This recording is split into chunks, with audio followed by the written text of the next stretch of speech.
Cooker के ऊपर rubber रखते ही आप पूरे तरीके से चौंक जाओगे क्योंकि इसकी है बहुत ही बेहतरीन रिजल्ट। आज मैं किचन की कुछ ऐसी टिप्स एंड ट्रिक लेकर आई हूँ जिसे जानने के बाद आप भी सोच में पड़ जाओगे कि काश ये हमें पहले पता होती। तो चलिए टिप्स एंड ट्रिक की शुरुआत करते हैं।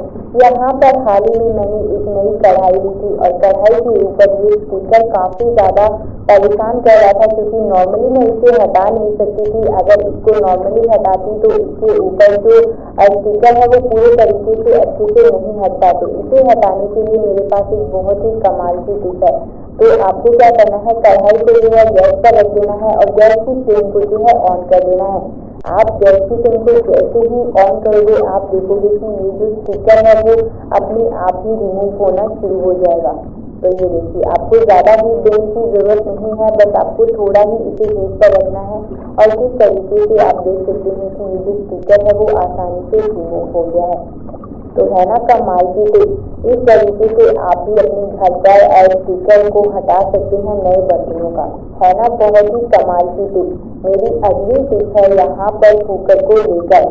अक्सर हमारा कुकर का ये जो रबर है वो काफी ज्यादा लूज हो जाता है या यूं कहीं कि कई बार जो है इसमें अच्छी से सीटी नहीं आती। तो इसके लिए आपको ज्यादा कुछ करने की जरूरत नहीं है, सिर्फ यहाँ पर आपको रबर लेने की जरूरत है और इसको कुछ इस तरीके से इस रबर के अंदर फिट कर देना है। ये देखिए, इस तरीके से मैंने लगाया है, ठीक इसी तरीके से यहाँ पर आपको रबर लेना है और बहुत ही आसान वाली और बहुत ही यूज वाली टिप है। अक्सर हमारे कुकर के ये जो रबर है वो बहुत ही जल्दी खराब भी हो जाते हैं, लेकिन इस तरीके से आप इसको अच्छे से सेट करोगे तो आप देखोगे ये अच्छे से टाइट हो जाएगा और बहुत ही बढ़िया से जो है इसमें सीटी निकलेगी। तो इस तरीके से आप लगा लीजिए और जब भी आप कुकर का इस्तेमाल करें तो आप इस रबर का जरूर इस्तेमाल करें। तो है ना, ये भी बहुत ही कमाल की टिप। अब अगली मेरी टिप है साबुन को लेकर।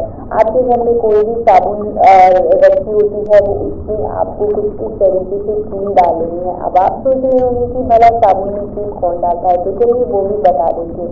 इसके लिए आपको ज्यादा कुछ नहीं करना है, बस घर पर रखा कुछ इस तरीके से धागे का इस्तेमाल करना है और इस धागे को जो है हमें डबल कर लेना है।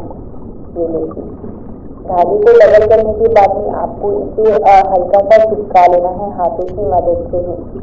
और अब आप सोच रहे होंगे कि इस धागे का और साबुन का क्या मेल है, तो चलिए वो भी बता देती हूँ। बस आपको क्या करना है, इस साबुन में जो है इस धागे को डाल देना है और इसके बाद में इसको जो है ऊपर से कुछ इस तरीके से ले लेना है और इसके अंदर हमें लगा देनी है गांठ और इसको जो है अब नलके के ऊपर रख देंगे। अब आप सोच रहे होंगे कि हमें तो कुछ समझ ही नहीं आया, पहले साबुन में कील डाला फिर धागे से इसको लटका दिया। तो चलिए मैं आपको बताती हूँ। अक्सर हम बर्तन साफ करते हैं तो इस तरीके से साबुन जो है वो प्रॉपर तरीके से गल जाती है और उसमें ढेर सारा पानी भी बच जाता है। लेकिन आप जब भी साबुन को इस तरीके से नलके के ऊपर लटका दोगे तो आप देखोगे कि किस तरीके से ये साबुन जो है वो बहुत ही जल्दी ड्राई हो जाएगी और ये जल्दी खत्म नहीं होगी, बल्कि ये बहुत ही लंबे समय तक चलेगी।